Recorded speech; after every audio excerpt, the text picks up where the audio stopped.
आज हम एक बहुत ही इम्पोर्टेंट टॉपिक पर बात करने वाले हैं, कंजेनिटल हार्ट ब्लॉक। यानी बच्चा जब अंदर रहता है प्रेगनेंसी के दौरान, तब बच्चे की हार्ट बीट बहुत ही धीमी पाई जाती है।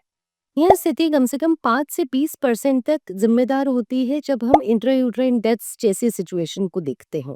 यानी बच्चा अंदर ही जब हम खत्म पाते हैं, उन बच्चों में हो सकता है कि कंजेनिटल हार्ट ब्लॉक जैसी स्थिति हो।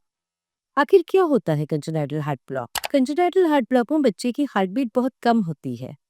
नॉर्मल तौर पे देखें तो जब प्रेगनेंसी चल रही होती है तो अंदर बेबी की हार्ट बीट 130 से लेके 150 बीट्स पर मिनट ऐसी रहती है। पर जब बच्चे को कंजेनिटल हार्ट ब्लॉक होता है तो यह गति बहुत धीमी होती है। इसका सबसे कॉमन कारण होता है कि कुछ एंटीबॉडीज होती है मम्मा के अंदर, जो प्लेसेंटा को क्रॉस करके बेबी के हार्ट तक पहुंचती है और बेबी के हार्ट की मसल्स को डैमेज करती है, जिससे कि हार्ट बीट बराबर नहीं हो पाती है। और ये ऐसी कौन सी स्थिति है जिसमें ऐसा होता है? तो जब माँ को कोई बीमारी हो, जैसे कि ल्यूपस प्रॉब्लम हो या जॉगरन सिंड्रोम जैसी परेशानी हो, तो उस पे उनके शरीर में एंटीबॉडीज होती है और ये एंटीबॉडीज प्लेसेंटा को क्रॉस करने की क्षमता रखती है और अनफॉर्चुनेटली ये बेबी के हार्ट पर असर करती है। बहुत बार तो जब ये हार्ट बीट बेबी की कम मिलती है तो पहली बार प्रेगनेंसी में मालूम चलता है कि मम्मा को ये वाली प्रॉब्लम्स है, जब हम माँ की जांचें करते हैं। खैर, कभी यदि पहले से पता हो कि मम्मा को ये वाली दिक्कतें हैं, तो इन महिलाओं को हम प्रेगनेंसी के दौरान में ज़्यादा सर्विलेंस पे, इन्हें ज़्यादा निगरानी में रखते हैं। अब यदि कभी पता चलता है नॉर्मल रूटीन प्रेगनेंसी के सोनोग्राफीज में कि बच्चे की हार्ट की रेट बहुत कम है या हार्ट रेट बहुत धीमी गति का है, तो ये फीटल मेडिसिन स्पेशलिस्ट के पास रेफर होते हैं। इन बच्चों को बहुत निगरानी में रखना पड़ता है। 18 से 20-25 हफ्ते में इनका इको करना पड़ता है।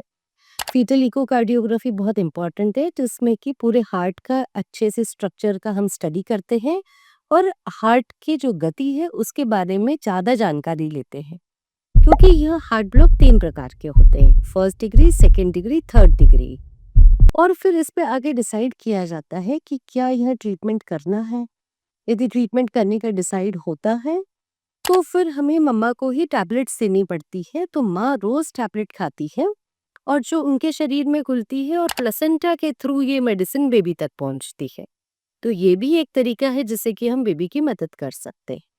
इस प्रेगनेंसी को बहुत ही क्लोजली फॉलो अप किया जाता है।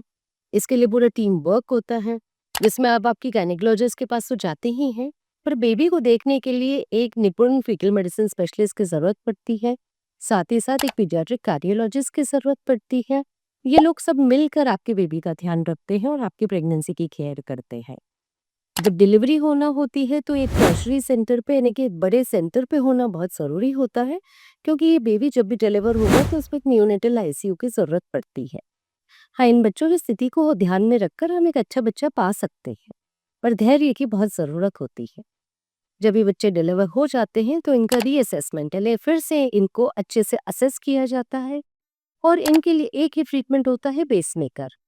तो फिर हम कार्डियक सर्जन से मिलते हैं और इन बच्चों को पेसमेकर लगाया जाता है।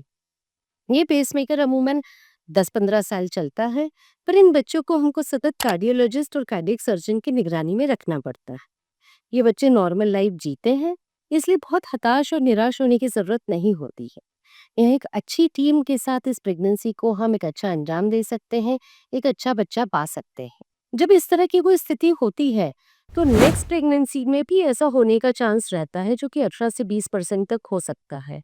तो जब भी मदर्स ऐसी हैं जो ल्यूपस पॉजिटिव होती है, जॉगरन सिंड्रोम वाली है और जिनके एक बच्चे को कंजेनिटल हार्ट ब्लॉक हो चुका है, ये प्रीवियस नॉर्मल भी है पर अगली प्रेगनेंसी वो प्लान कर रहे हैं, तो उनको प्री प्रेगनेंसी काउंसलिंग ज़रूर करनी चाहिए। एक फीटल मेडिसिन स्पेशलिस्ट की निगरानी में ही उनको अगली प्रेगनेंसी प्लान करना चाहिए, ताकि अगली प्रेगनेंसी भी अच्छे से पार हो सके और उनके पास एक अच्छा बच्चा मिल सके।